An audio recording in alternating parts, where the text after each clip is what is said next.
بخاری صاحب، اورکزئی میں فائرنگ کے تبادلے میں اور ایک انٹیلیجنس آپریشن کیا گیا جس میں بھارتی سپانسرڈ 19 خوارج جو ہیں وہ ہلاک ہوئے، لیکن افسوسناک بات یہ ہے کہ اس میں ہمارے بھی 11 جوان جو ہیں وہ شہید ہوئے ہیں. کیا کہیں گے آپ اس پہ؟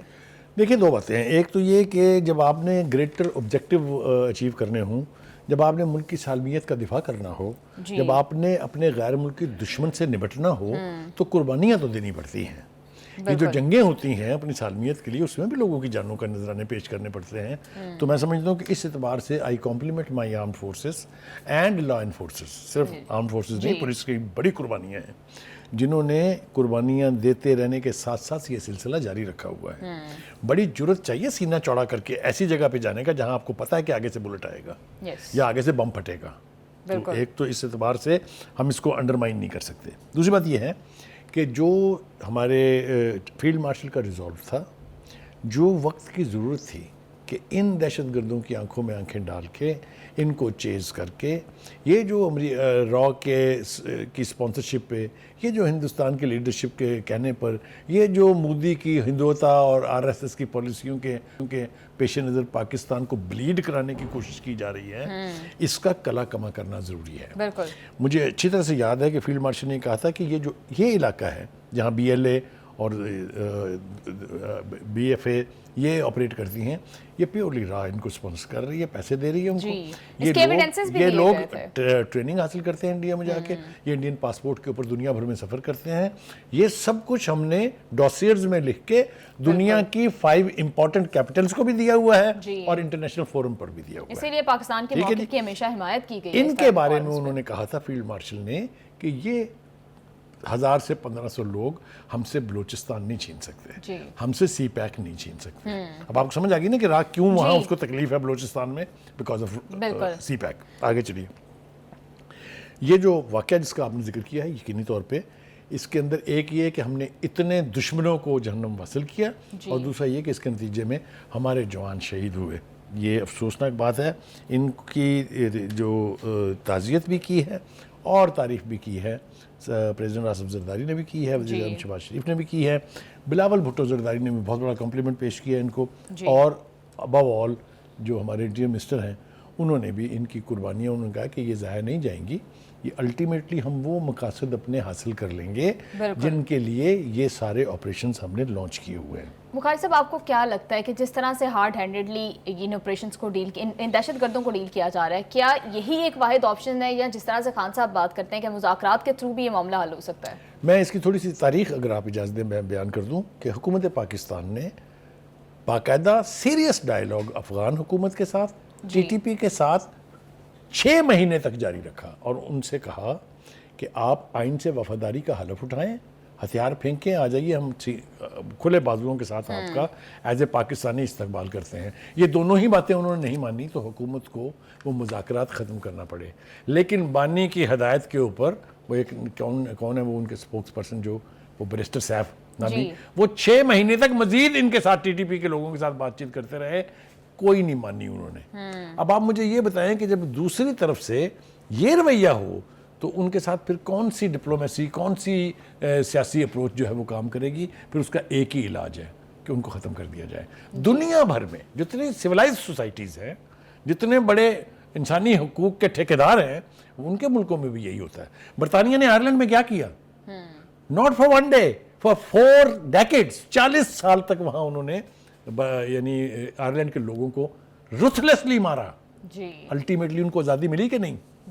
تو کہنے کا مطلب یہ ہے کہ یہ فتنے جب حکومت کی رٹ کو چیلنج کریں گے تو پھر ان کا علاج یہی ہے جو ہو رہا ہے. لیکن بخاری صاحب، ہمیں روٹ کاز کو آئیڈینٹیفائی کرنا اور اس کو ختم کرنا بڑا ضروری ہے. جس طرح سے ہم ہمیشہ بات کرتے ہیں کہ ان کو را سپانسر کرتا ہے بھارت، ان کی پشت پناہی کرتا ہے.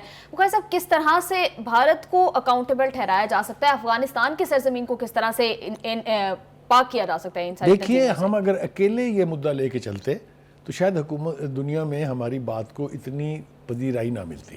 جی لیکن خود راہ نے جو دوسرے ملکوں میں کیا ہے, چاہے اس کا تعلق کینیڈا میں پتونت سنگھ کے بیانات اگر آپ اٹھا کے دیکھ لیں, جو کچھ انہوں نے کہا ہے کہ کس طریقے سے ایک خالستان موومنٹ کے لیڈر کو ہلاک کیا گیا, اس کے بعد آسٹریلیا میں جو ایکٹیویٹیز ہونے سے پہلے پکڑی گئیں, اس کے بعد امریکہ میں جو کچھ ان کے ساتھ ہوا, برطانیہ میں وہ راہ جو کچھ کر رہی ہے, یہ اب ایکسپوزڈ ہو چکا ہوا ہے. ابھی یہ میرے سامنے پر تفصیل رکھی ہوئی ہے کہ ایک کیس جو ہے کینیڈا سکھ رہنما ہردیپ سنگھ نجر قتل کیس کا میں راہ کو براہ راست ملوث قرار دے دیا گیا ہے. یہ مقدمہ چل رہا ہے امریکہ کی ایک عدالت میں, جہاں نکھل گپتا نے قتل کی ویڈیو خفیہ ایجنسیز کو بھیجی ہے اور اس میں ثابت کیا ہے کہ یہ دیکھیں جی راہ جو ہے اس کے اندر.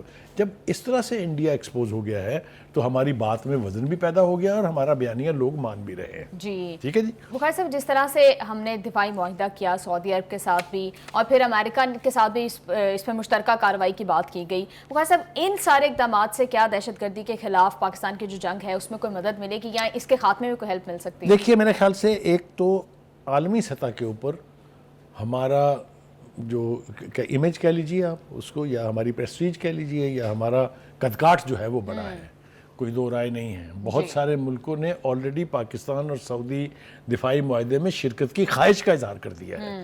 سو مچ سو کہ ایران جو کہ ایک مکمل انڈیپینڈنٹ ملک ہے, جس نے اسرائیل کو ناکو چنے چبوائے ہیں, اس کی پاسدارانہ انقلاب کا جو ایک لیڈر ہے, میجر جنرل سم تھنگ ان کا نام ہے, میں نام بھول رہا ہوں, انہوں نے کہا ہماری خواہش ہے کہ ہمیں بھی اس معاہدے. آپ ذرا تصور کیجئے پاکستان کی ڈپلومیسی کا کہ سعودی عرب اور ایران ایک سمجھوتے کا حصہ بننا چاہتے ہیں.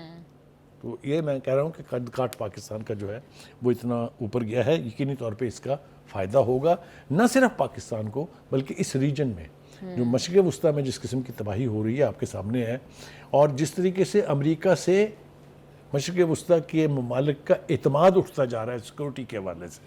چاہے وہ قطر نے دیکھ لیا نا, مزہ چکھ لیا نا ان کو اڈے دے کے, حملہ ہوا نا ان کے اوپر اسرائیل کا, وہ اب وہاں آنکھیں کھل رہی ہیں لوگوں کی. And Saudi Arabia is the first to take the initiative to have signed defence pact with Pakistan, جو میں سمجھتا ہوں کہ اس پوری ریجن میں ایک بہت بڑی ڈیولپمنٹ ہے. اور آپ دیکھیے گا آنے والے دنوں میں جس طریقے سے نیٹو ہے, کہا جا رہا ہے نا کہ یہ ایسٹرن نیٹو کی طرح سے کوئی چیز بننے جا رہی ہے. اللہ کرے کہ یہ بنے.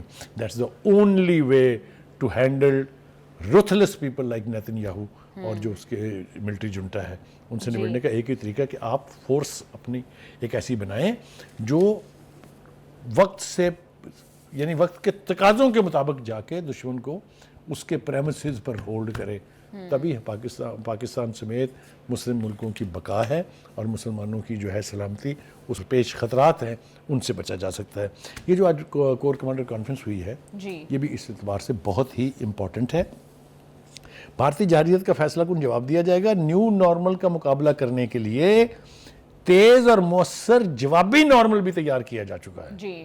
یہ کور کمانڈر کی کانفرنس جو ہے اس کی میٹنگ کے یعنی ہمارے سامنے اعلامیہ کہہ لیجیے, یا جو آؤٹ کم ہے وہ ہمارے سامنے ہے. تو کہنے کا مطلب یہ ہے کہ ہماری جو ڈیفنس فورسز ہیں وہ ہر لحظہ بدلتی صورتحال جو ہے عالمی, خاص طور سے پاکستان کی سالمیت کو جو خطرات لاحق ہیں اس کے حوالے سے ہمیشہ وقت سے بیٹھ کے پلاننگ کرتی ہیں. انہوں نے جو سب سے بڑا سٹرونگ میسج ہے وہ یہ ہے کہ جو نیو نارمل کی بات ہو رہی ہے نا ہندوستان میں, جو چبلے مار رہے ہیں, پنجابی میں کہتے ہیں چبلے مار رہے ہیں, اس کا جواب دے دیا کم گیٹس, آج جو کرنا کر لیں. جی بخاری صاحب بالکل ٹھیک کہہ رہے ہیں. پروگرام میں شامل کریں گے ایک short break, we'll be right back.